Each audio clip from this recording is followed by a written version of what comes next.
आज हम बात करेंगे बेल्स पाल्सी के विषय में।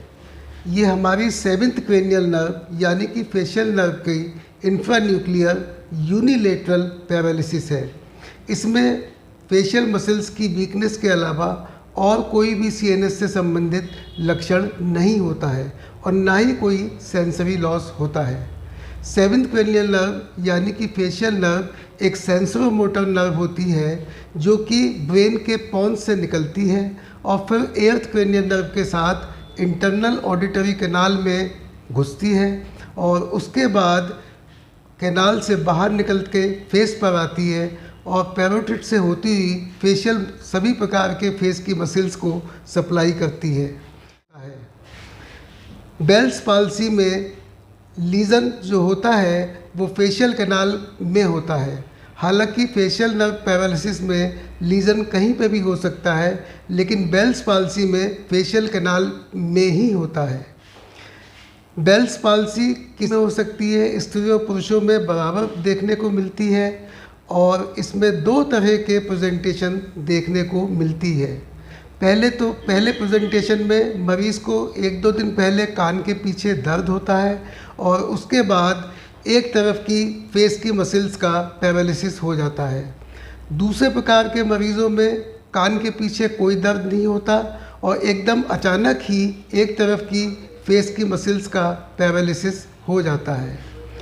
फेशियल पैरालिसिस के मुख्य लक्षण हैं अफेक्टेड साइट में माथे में सिलवटों का कम हो जाना या गायब हो जाना, ऊपरी पलक का नीचे झुक जाना, आँख से पानी आना, नेज़ोलेबियल फोल्ड का कम हो जाना या गायब हो जाना, एंगल ऑफ माउथ का नीचे झुक जाना, मुंह से पानी भरने में कहने पे पानी को मुंह में ना रोक पाना और पानी का अफेक्टेड साइड से निकल जाना, खाते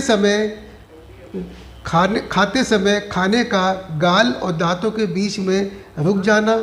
अगर मरीज़ से ये कहा जाए कि पानी भर के मुँह में और उसको धार छोड़ो तो धार का सीधे ना निकलना बल्कि टेढ़ा निकलना, इस तरह के ये मेन जो है लक्षण हैं फेशियल पैरालिसिस के।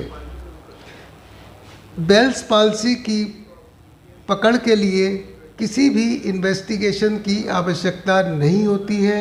सभी इन्वेस्टिगेशंस नॉर्मल होते हैं और इसकी पकड़ केवल पेशेंट के इतिहास और परीक्षण के आधार पर ही होती है। वैसे तो बेल्स पाल्सी का डायग्नोसिस स्ट्रेट फॉरवर्ड होती है, लेकिन कभी कभी ये कन्फ्यूजन होता है कि ये सुप्रान्यूक्लियर पैरालिसिस है या इंफ्रान्यूक्लियर फेशियल पैरालिसिस है।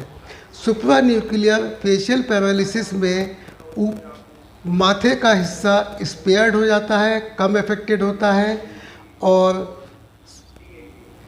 फेशियल पैरालिसिस के साथ साथ सीएनएस से संबंधित अन्य लक्षण भी देखने को मिलते हैं। बेल्स पाल्सी का कोई भी विशेष इलाज नहीं है। इसके इलाज के लिए हम एंटी इन्फ्लेमेटरी ड्रग्स जैसे कि एस्प्रिन या कॉम्बिफ्लैम, न्यूरोट्रॉपिक विटामिन्स जैसे कि विटामिन B12 और स्टेरॉइड्स जैसे कि प्रेडनिसोलोन 10 से 12 दिन तक देते हैं। इसके अतिरिक्त कुछ मरीज़ों में एंटीवायरल ड्रग्स जैसे कि एसाइक्लोविर 5 से 10 दिन तक दी जाती है। इन दवाइयों के इलाज के अतिरिक्त बेल्स पाल्सी के इलाज के लिए 2 महत्वपूर्ण बिंदु हैं। नंबर 1, आँख को ढक के रखना ताकि कोई आँख में चोट ना पहुँचे और एक्सपोजर केराटिटिस ना हो, और दूसरा महत्वपूर्ण पहलू है बढ़िया फिजियोथेरेपी। बेल्स पाल्सी के 80% लोग करीब कुछ हफ्तों से लेकर कुछ महीनों में पूर्णतः ठीक हो जाते हैं, यानी कि कंप्लीट रिकवरी हो जाती है।